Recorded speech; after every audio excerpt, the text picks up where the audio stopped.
Right then जो हम इस वक्त पढ़ रहे हैं that is rising of alternative powers, जिनमें हमने कल जो स्टडी किया दैट वाज यूरोपियन यूनियन। और यूरोपियन यूनियन एक स्ट्रॉन्ग रीजनल ऑर्गेनाइजेशन है। पॉलिटिकली इसका बड़ा इम्पैक्ट फैक्टर रहता है इंटरनेशनल रिलेशंस में। उसके साथ साथ ये इकोनॉमिकली भी एक डोमिनेंट रीजनल ऑर्गेनाइजेशन है। अब इन rise of new power centres में हमने एक और पावर को देखना है, लेकिन वो कोई रीजनल ऑर्गेनाइजेशन नहीं है बल्कि एक कंट्री है। Rise of China.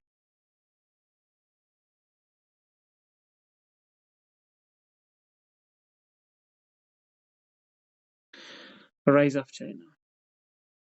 सबसे पहली बात, जो राइज ऑफ चाइना है, चाइना को कहा जाता है PRC, that is people's republic of China.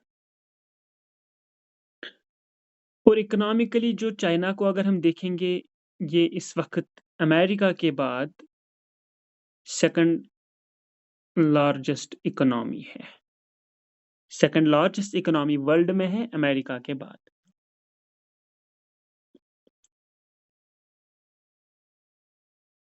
और जहां तक चाइना की बात है,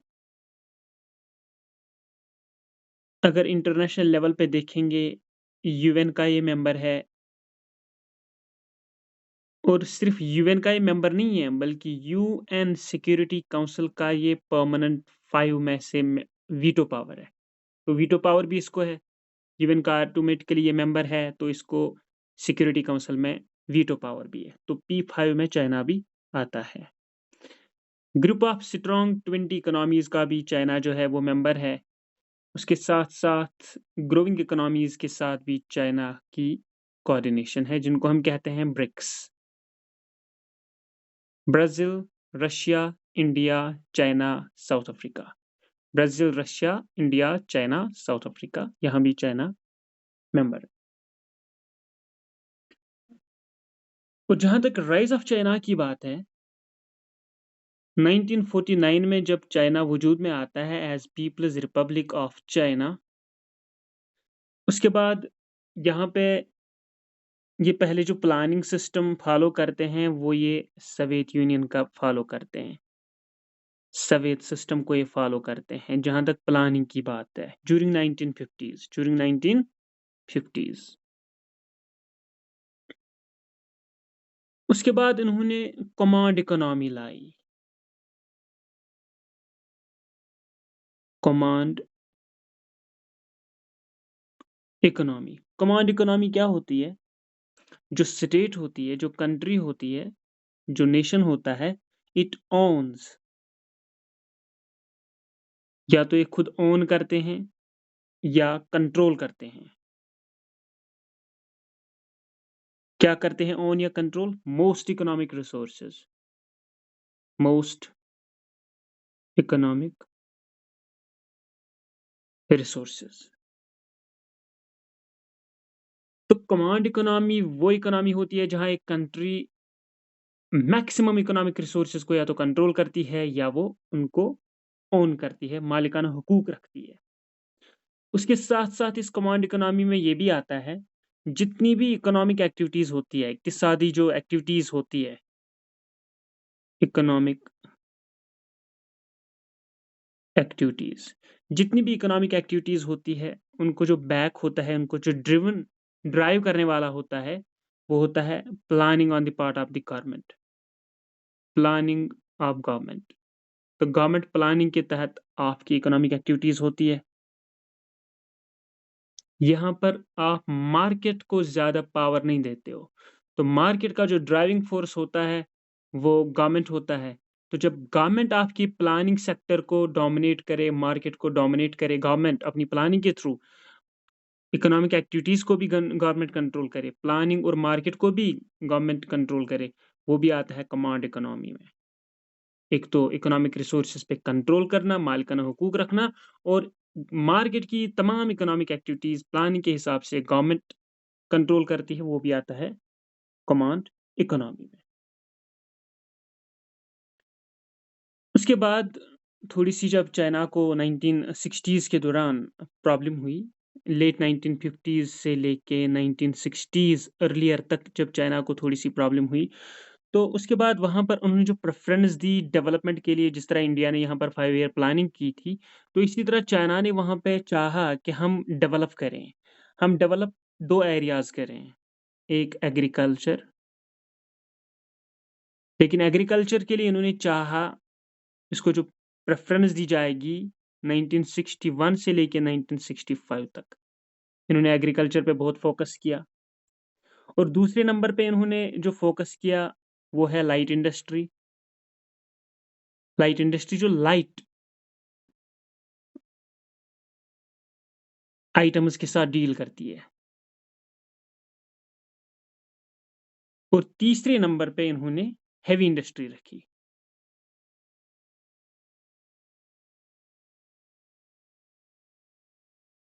तो चाहे वो एग्रीकल्चर की बात है, लाइट इंडस्ट्री की बात है, हेवी इंडस्ट्री की बात है, 1961 से 65 तक इन्होंने ज़्यादा फ़ोकस एग्रीकल्चर पे किया और दूसरे नंबर पे लाइट इंडस्ट्री और तीसरे नंबर पे हेवी इंडस्ट्री को इन्होंने प्रेफ़रेंस दी थी। और यहाँ पर एक प्लस पॉइंट फिर चाइना ऐड करता है, वो प्लस पॉइंट क्या होता है चाइना का? अगर आप देखेंगे 1964 चाइना शामिल हो जाता है बाकी 4 कंट्रीज़ के साथ।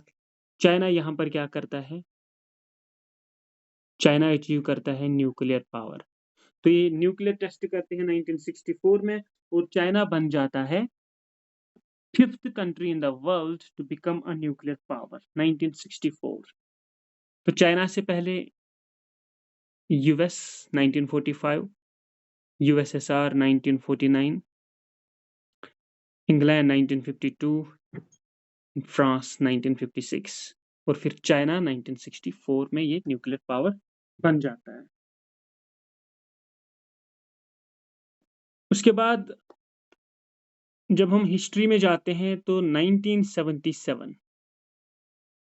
1977 तक क्या होता है? चाइना बहुत पीछे होता है। ये भी प्रॉस्परस नहीं बनता है, प्रॉस्पेरिटी अचीव नहीं करता है। चाइना बिहाइंड होता है, पीछे होता है। किनके पीछे होता है? मतलब चाइना से आगे होते हैं। एक होता है जापान, एक छोटी कंट्री जिस पे डिस्प्यूट है ताइवान और हांगकांग।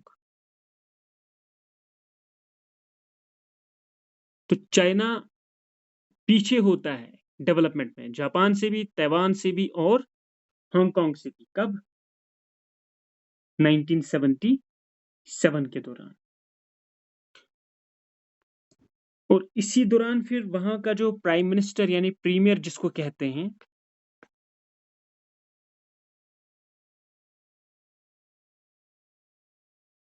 प्रीमियर जो चाइना का प्रीमियर होता है तब उसको जो कहते हैं ज़ू एनलाई। ज़ू एनलाई। ज़ू एनलाई प्रपोज करता है 4 मॉडर्नाइजेशंस। तो 4 एरियाज़ में ज़ू एनलाई चाहता है कि चाइना जो है वो प्रेफ़रेंस दे डेवलपमेंट के लिए, वो प्रेफ़रेंस दे डेवलपमेंट के लिए। तो ये 4 एरियाज़ कौन होते हैं जो ज़ू एनलाई प्रपोज करता है? प्रपोज ये कब करता है? 1973 में।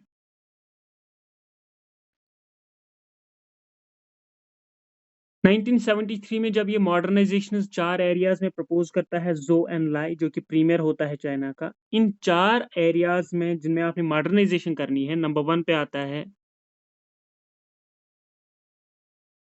एग्रीकल्चर, नंबर 2 पे आती है इंडस्ट्री, नंबर 3 पे आती है मिलिट्री और नंबर 4 पे आता है साइंस एंड टेक्नोलॉजी।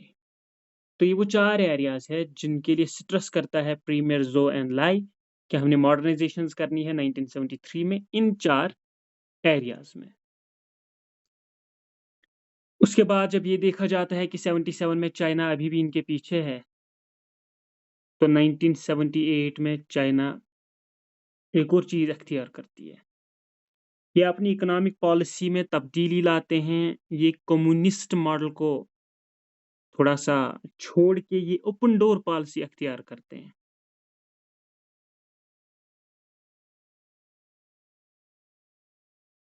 जैसे जो कम्युनिस्ट मॉडल होता है वो कहता है आपने जो ट्रेड करना है, आप सिर्फ़ उनके साथ ट्रेड कर सकते हो जो कम्युनिस्ट होंगे, स्टेट कंट्रोल्ड इकोनॉमी। कैपिटलिज़्म में होती है फ्री मार्केट इकोनॉमी, जिससे चाहो ट्रेड कर सकते हो। तो इसीलिए चाइना ने 1978 में थोड़ा-सा कम्युनिस्ट मॉडल को लगाम दी और इन्होंने ओपन डोर पॉलिसी अख्तियार की।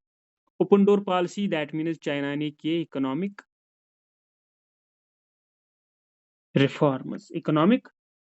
रिफॉर्म्स। जब ये इकोनॉमिक रिफॉर्म्स करते हैं, ओपन डोर पॉलिसी अख्तियार करते हैं, जिससे चाहे ये ट्रेड कर सकते हैं, जो चाहे चाइना के साथ ट्रेड कर सकता है, तो वहाँ पर हम ये कहेंगे opening to foreign trade. China पूरी तरह ओपन हुआ किसके लिए? Open to foreign trade. तो यहाँ पर आ गए फ्री मार्केट फोर्सेस। तो चाइना ने क्या किया यहाँ पे? यहाँ पर ज़ुएनलाई ने 4 मॉडर्नाइज़ेशंस को प्रपोज़ किया था और 1978 में चाइना ने इकोनॉमिक रिफॉर्म्स करके ओपन डोर पॉलिसी अख्तियार की, जिससे चाइना के मार्केट फॉरेन ट्रेड के लिए खुल गए और फ्री मार्केट इन्होंने अख्तियार किया।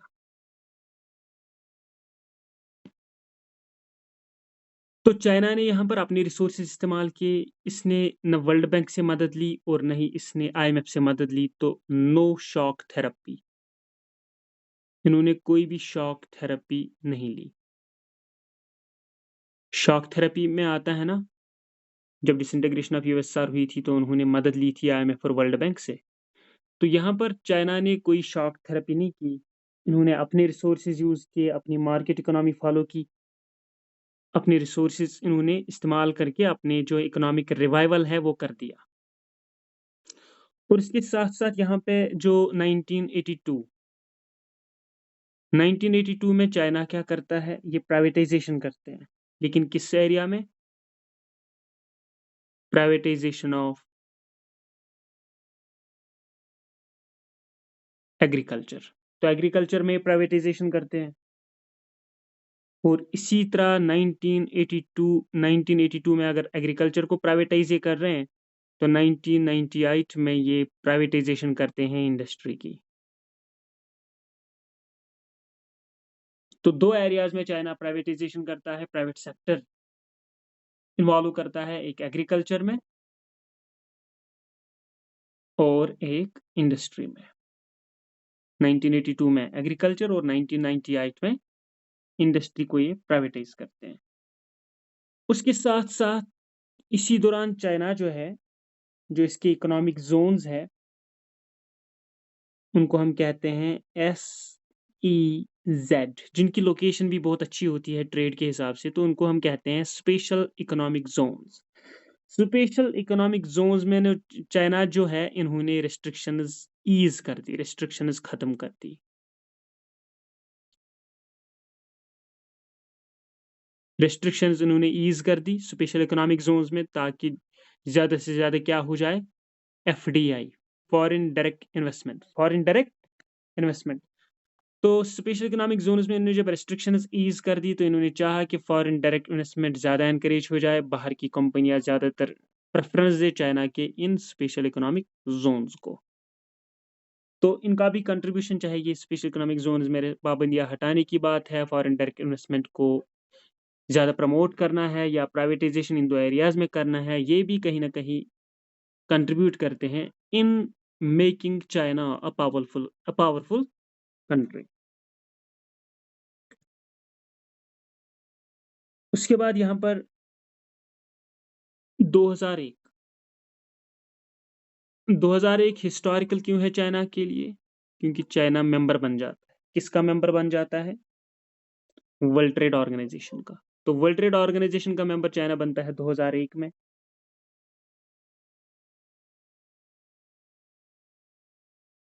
वर्ल्ड ट्रेड ऑर्गनाइज़ेशन देखो एक वेस्टर्न बेस्ड इंस्टीट्यूट है, जहाँ अमेरिका को ज़्यादा राइट्स है, यूरोपियन यूनियन को ज़्यादा राइट्स है। लेकिन चाइना ने ये 2001 में जॉइन किया, क्योंकि चाइना जो है ना, चाइना का जो सिस्टम है अगर चाइना के सिस्टम को हम देखेंगे तो पॉलिटिकली वो कम्युनिस्ट है, पॉलिटिकली वो कम्युनिस्ट है। लेकिन जब हम उनकी इकोनॉमी को देखते हैं ना, उन्होंने ओपन डोर पॉलिसी अख्तियार की, तो इकोनॉमिकली वो क्या है?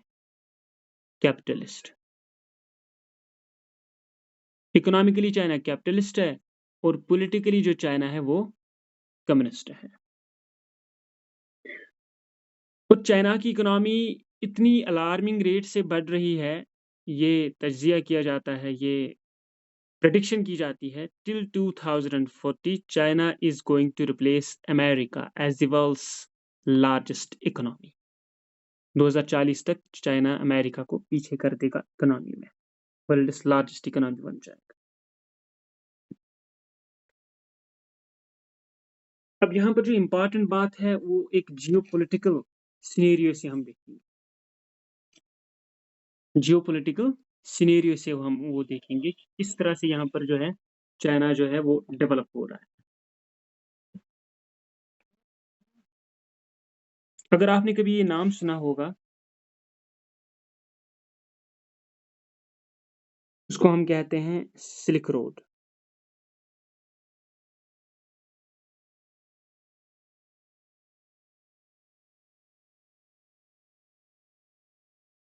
Silk road economic belt, silk road economic belt. और यहाँ पर जो बेल्ट है, बेल्ट को मैं करता हूँ एनसर्कल बी। और दूसरी चीज जो है that is 21st century maritime silk road.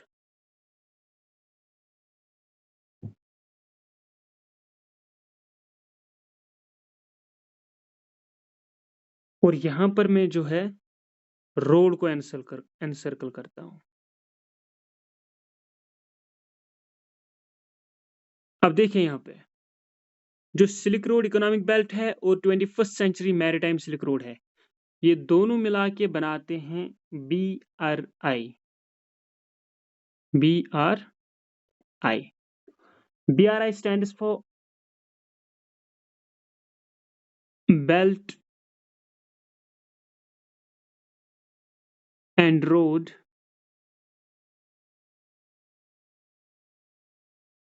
Initiative। Belt and Road Initiative।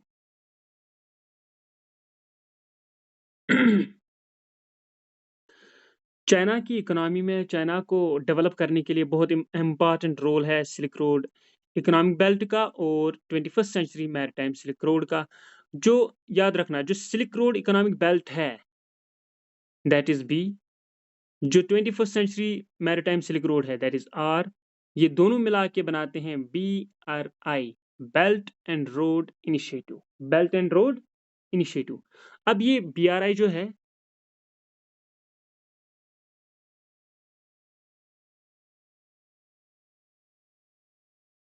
BRI जो है बेल्ट एंड रोड इनिशिएटिव, इसका जो पुराना नाम था उसको कहते हैं OBOR।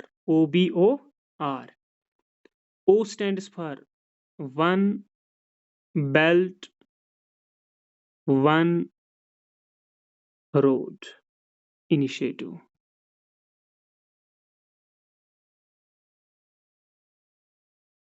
सो BRI को फॉर्मली कहा जाता था OBOR, that is one belt one road initiative, जो कि चाइना ने स्टार्ट किया था। और इसमें कम से कम 78 कंट्रीज है। और चाइनीज गवर्नमेंट ने इस ओबोर यानी BRI को इनिशिएट कब किया? 2013 से, 2013 से। और ये किसने इनिशिएट किया? जो चाइनीज प्रीमियर है जी जिनपिंग। जी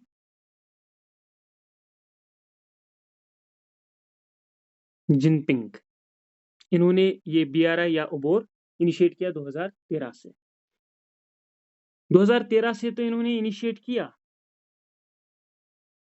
लेकिन ये एनफोर्सेबल कब से हुआ? 2017 से। अब है क्या ये? ये जो पुराना, अगर हिस्ट्री में आपने कभी सुना होगा एंशियंट सिल्क रूट, ये उसी का मुतबादिल है। उसी को इन्होंने रिप्लेस किया है। अब इससे क्या होता है, ये BRI कहें आप या ओबोर कहें इसको, बेल्ट एंड रोड इनिशिएटिव कहें या वन बेल्ट वन रोड कहें, इससे क्या होता है, चाइना के एम्स क्या है इसमें, चाइना के जो एम्स है वो ये है, inter regional connectivity, inter regional. एक तो मकसद है इंटर रीजनल कनेक्टिविटी, बहुत सारे रीजन्स में कनेक्ट होना है चाइना को।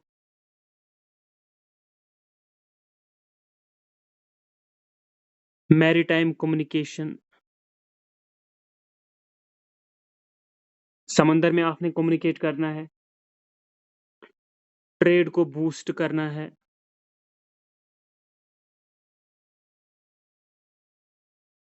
Boosting trade. आपने इन्वेस्टमेंट करना है प्रोजेक्ट्स पर।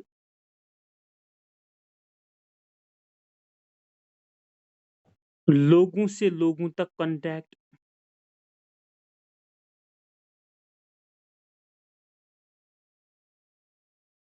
People to people contact. ये एम्स है किसके, border road belt road initiative के या one belt one road initiative के, जो 2013 में स्टार्ट किया और एनफोर्सेबल 2017 में किया। अब ये रोड जो है, ये कनेक्टिविटी जो है, ये दो तरह के रास्तों से है, दो तरह के रास्तों से है ये, ocean plus land, ocean plus land. जब ये ओशियन प्लस लैंड है, इसलिए कलेक्टिवली इसको क्या कहा जाता है, one belt one road initiative. तो बेल्ट रोड इनिशिएटिव, बेल्ट जो है that is silk road economic belt, और जो रोड है that is 21st century maritime silk road. Belt road initiative formerly इसको ओबोर कहा जाता था, one belt one road initiative. 78 इसके कम से कम मेंबर्स है। जी जिनपिंग ने इसको इनिशिएट किया 2013 में, 2017 में एनफोर्स हुआ। एंशियंट सिल्क रोड को इसने रिप्लेस किया। मकसद इसका है, चाइना को आपने कनेक्ट करना है बहुत सारे रीजन्स के साथ, चाहे वो ईस्ट एशिया है, यूरोप है, मिडल ईस्ट है, साउथ एशिया है, रशिया है, या इसके साथ साथ कनेक्टिविटी आपने स्ट्रांग करनी है, मैरीटाइम कम्युनिकेशन आपने स्ट्रांग करनी है, ट्रेड को बूस्ट करना है, आपने इन्वेस्टमेंट करने हैं, पीपल टू पीपल आपने कंटैक्ट बढ़ाने हैं। तो ये दो तरह का रास्ता है, BRI या ओबोर, BRI कहें या ओबोर कहें, दो तरह का ये रास्ता है, एक समुद्री से और दूसरा जो है वो जमीनी रास्ता है, लैंड एंड ओशन। अब जब हम इसमें देखते हैं बेल्ट चाइना को किस तरह से कनेक्ट करता है, बेल्ट और दूसरा होता है रोड। जो बेल्ट है, ये रास्ता याद रखना, यहाँ कंफ्यूज मत होना। जो बेल्ट है दैट इज कनेक्टिंग चाइना विया लैंडवेज, और जो रोड है दैट इज कनेक्टिंग चाइना विया सी रूट्स। अब देखना ये है बेल्ट, जो बेल्ट है ये कैसे चाइना को किसके साथ कनेक्ट करता है। सो बेल्ट जो है that is connecting China with south east Asia, जहां से हांगकांग, जहां से ये Indonesia, Malaysia, Cambodia, Singapore, Philippine, Laos, Thailand, ये कंट्रीज आती है। एक तो चाइना को आपने कनेक्ट करना है साउथ ईस्ट एशिया से, दूसरा आपने चाइना को कनेक्ट करना है साउथ एशिया से, जहां पर सार्क कंट्रीज इंडिया पाकिस्तान वगैरह आती है, नेपाल। तो south east Asia, south Asia, central Asia, central Asia जहां पर कुछ मुसलमान कंट्रीज आती है, Tajikistan, Turkmenistan, Uzbekistan, Kazakhstan, Kyrgyzstan, या ईरान, इराक, वो भी आते हैं सेंट्रल एशिया में। उनके साथ भी चाइना को कनेक्ट करना है इस बेल्ट से। और ये बेल्ट देखो south east Asia, south Asia, central Asia से होके रशिया प्लस यूरोप। तो इस तरह से देखो ये कनेक्टिविटी बाय लैंड है जिसको हम बेल्ट कहते हैं, और चाइना को कहाँ से कहाँ मिलाते हैं। तो जब चाइना इन सारे एरियाज के साथ मिल जाता है, दैट मीन्स चाइना के जो प्रोडक्ट्स है वो सारे इन एरियाज में पहुंच जाते हैं। अब दूसरा एरिया जो है जो चाइना को कनेक्ट करता है उसको हम रोड कहते हैं, लेकिन कनेक्टिविटी थ्रू सी रूट से। तो सी रूट से देखते हैं चाइना किसके साथ मिलता है। तो सी रूट्स चाइना के कोस्टल एरियाज को कनेक्ट करते हैं, कोस्टल एरियाज ऑफ चाइना। ये किसके साथ कनेक्ट होते हैं? South east and south Asia से। जिस तरह यहाँ पर साउथ ईस्ट एशिया और साउथ एशिया था, इसी तरह यहाँ पर भी साउथ ईस्ट और साउथ एशिया। उसके साथ साथ साउथ पैसिफिक, साउथ पैसिफिक में जैसे ऑस्ट्रेलिया, न्यूजीलैंड, फिजी, वो एरियाज आते हैं। मिडल ईस्ट, मिडल ईस्ट में जैसे जॉर्डन आता है, ईरान, इराक, पैलेस्टीन, इजराइल, ये कंट्रीज आती है मिडल ईस्ट में। उसके साथ साथ यूरोप, तो यूरोप के साथ ही सी रूट से भी मिलता है। तो चाहे बेल्ट की बात हो, रोड की बात हो, बेल्ट जमीनी रास्ता है और रोड जो है समुद्री रास्ता, दोनों रास्तों से अगर देखेंगे तो China east Asia, south east Asia से लेके मिडल ईस्ट से, सेंट्रल एशिया से होके पूरे यूरोप तक पहुंच जाता है इस बीआरआई से या उबोर से। तो ये चाइनीज इकोनॉमी में बड़ा अहम कंट्रीब्यूशन है, इन्फ्लुएंस रखता है। और दूसरा इनिशिएटिव जो चाइना का है, चाइना की इकोनॉमी या चाइना की ग्रोइंग पावर में, राइज में, वो है साउथ चाइना सी।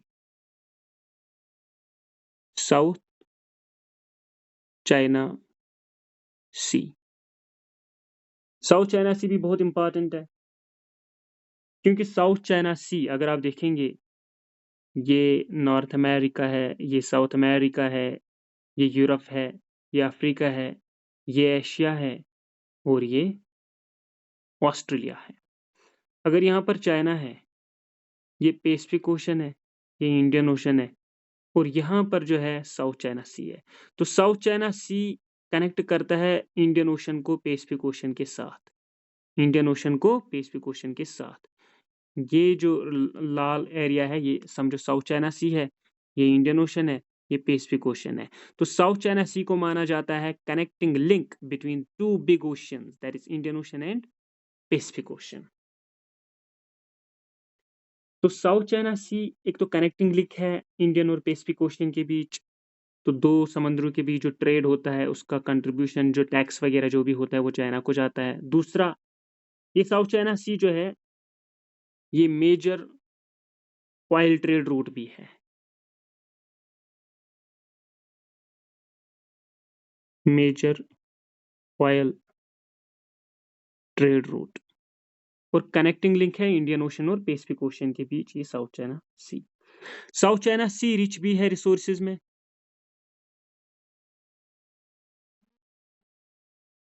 उन रिसोर्सेज में चाहे आप बात करें ऑयल की, पेट्रोलियम की, नेचुरल गैस की, साउथ चाइना सी इन रिसोर्सेज में रिच है। इसके साथ साथ यहाँ पर जो आइलैंड्स है वो भी पॉपुलर है, चाहे वो पैरासिल हो,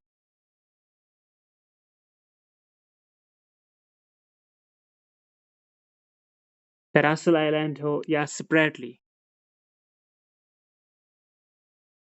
ये इंपॉर्टेंट आइलैंड्स हैं जहाँ पर चाइना ने अपनी मिलिट्री भी बढ़ाई है, प्लस इंडस्ट्रियल एस्टेट्स भी बढ़ाए हैं। और इन आइलैंड्स पे चाइना के कॉन्फ्लिक्ट्स है कुछ कंट्रीज के साथ, like Philippine, Indonesia, Vietnam etcetera, इन आइलैंड्स पर। उसके साथ साथ एक चाइनीज जो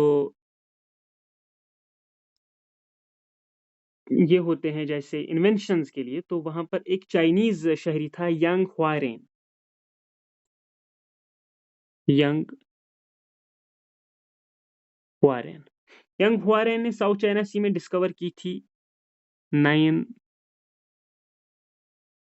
डैश लाइन। इसको पहले 11 डैश लाइन कहा जाता था, लेकिन अब इसको कहा जाता है 9 डैश लाइन। 9 डैश लाइन जो है ये साउथ चाइना सी में डिमार्केट करती है।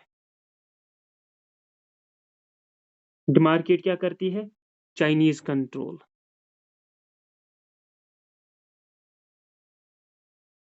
इन साउथ चाइना सी।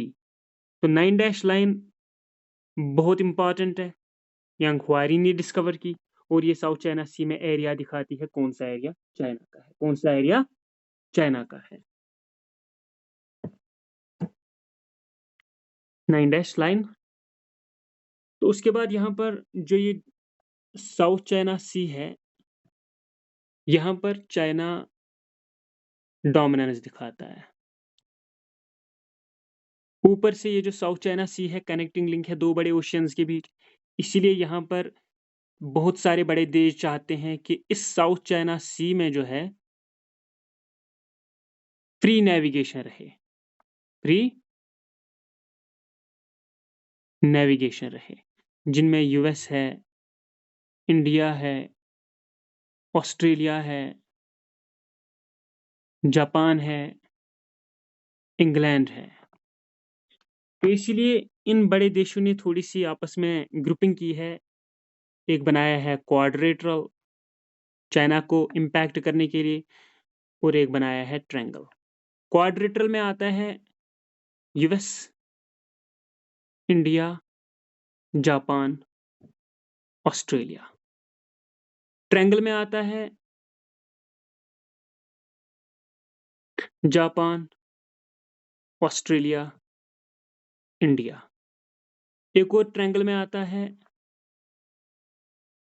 Australia, England, America. ये क्वाड है, जैसे ये नॉर्थ अमेरिका में यूएस है, ये एशिया में इंडिया है, ये जापान है, ये ऑस्ट्रेलिया है। तो यहाँ पर चाइना है। इस चाइना को कवर करने के लिए इन्होंने आपस में कोऑपरेशन की है, यूएस, इंडिया, जापान, ऑस्ट्रेलिया और इंडिया, चाइना को घेरने के लिए। एक और ट्रायंगल बनाया है जापान, इंडिया और ऑस्ट्रेलिया ने चाइना को कवर करने के लिए, कॉम्बैट करने के लिए, रिस्ट्रिक्ट करने के लिए। और एक और ट्रायंगल बनाया है ऑस्ट्रेलिया ने, यहाँ यूरोप में इंग्लैंड ने और अमेरिका ने, जिसको हम ऑकस कहते हैं। इसका भी मकसद है चाइनीज इन्फ्लुएंस को रोकना है, साउथ चाइना सी में है।